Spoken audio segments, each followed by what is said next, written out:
Avant le match, le Barça avait 2 points d'avance, il pouvait prendre un peu plus d'avance sur le Real Madrid en cas de victoire au Santiago Bernabéu. Le Real, quant à lui, en cas de victoire, pouvait prendre la tête du championnat avec 1 point d'avance sur le Barça. On le savait avant le match, les deux équipes ne venaient pas avec énormément de certitude dans le jeu, même si côté Barça, il y avait quand même déjà un peu plus de certitude au niveau des résultats ces dernières semaines par rapport au Real Madrid. Côté jeu, Quique Setién a apporté des choses qu'on ne voyait plus sous Valverde, comme un pressing efficace, des sorties de balles plus travaillées et surtout un vrai jeu de position. Franchement, ça change quand même du dernier Classico à la maison contre le Real Madrid. En tout cas, en interview d'avant-match, Quique Setién disait que même si certains joueurs ne touchaient pas énormément le ballon, ce n'était pas grave et ils devaient rester dans leur zone et non quitter celle-ci pour toucher le ballon. C'est un peu comme ce que disait Thierry Henry de son passage au FC Barcelone dans l'interview qu'il a donnée à Olivier Dacour dans le Canal Football Club. Bref, on va parler des compositions d'équipe pour commencer. Donc on va déjà commencer par le Real Madrid qui a mis en place un 4-4-2 avec Courtois au but sans surprise, Carvajal, Ramos, Varane et Marcelo en défense.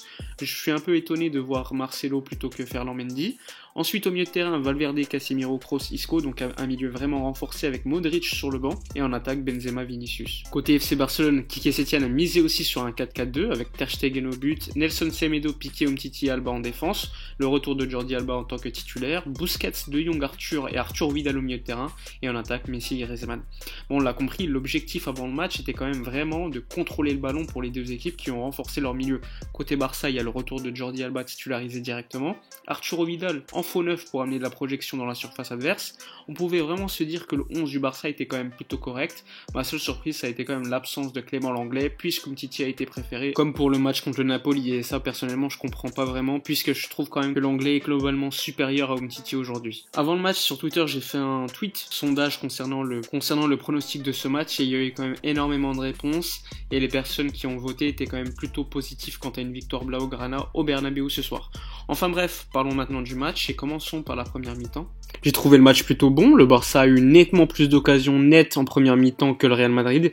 Il y a celle d'Arthur qui a d'ailleurs fait une grosse première mi-temps, il y a également celle de Griezmann sur un centre de Jordi Alba, et une autre occasion claire pour Messi, après une passe de Busquets qui est magnifique derrière Casemiro. Donc très satisfait quand même de la première mi-temps, et surtout notre milieu de terrain. Comme je vous l'ai dit, j'ai trouvé la première mi-temps d'Arthur magnifique, celle de De Jong pareil, celle d'Arturo Vidal très efficace dans son jeu entre les lignes et de projection, c'est d'ailleurs lui qui amène une occasion pour Antoine Griezmann qui fait une passe à Messi au lieu de frapper, et également Sergio Busquets qui est quand même en première mi-temps l'un des meilleurs joueurs sur la pelouse. Le seul petit bémol peut-être, c'est le fait de chercher parfois trop Messi devant le but au lieu de frapper pour tous les joueurs, Griezmann ou encore les relayeurs. Sinon en première mi-temps, Ter Stegen n'a rien eu à faire par rapport à Courtois qui lui a eu énormément de boulot. Après il y a quand même eu certaines situations dangereuses pour le Real Madrid. Il y a le centre de Valverde pour Benzema mais qui n'était pas là. Il y a également le fait que Vinicius soit parti en contre-attaque face à Piqué mais qui finalement fait une frappe assez molle sur Ter Stegen. Sinon globalement le Real Madrid n'a pas été dangereux.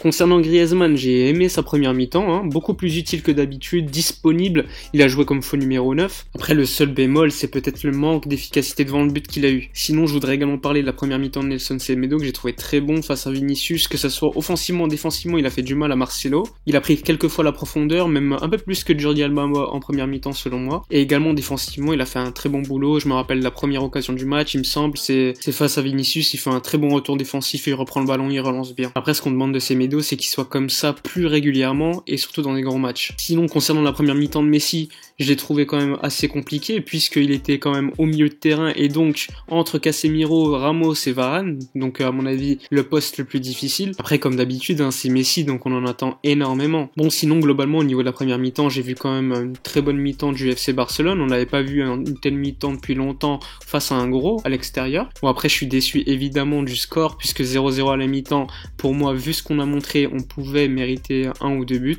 mais après globalement je suis quand même satisfait parce que j'ai vu quand même certains joueurs hausser leur niveau et montrer que cette saison elle n'était pas une saison pour rien. En tout cas ils devront le montrer lors des prochains gros matchs. En seconde mi-temps il y a eu quand même un très gros temps fort du Real Madrid pendant 30 minutes et ça c'est pas normal. Arturo Vidal est sorti après la seconde mi-temps ratée de sa part et finalement c'est Vinicius qui a marqué après une déviation de Piqué qui jusqu'à là sortait quand même un très grand match. Donc assez frustré surtout après une première belle mi-temps.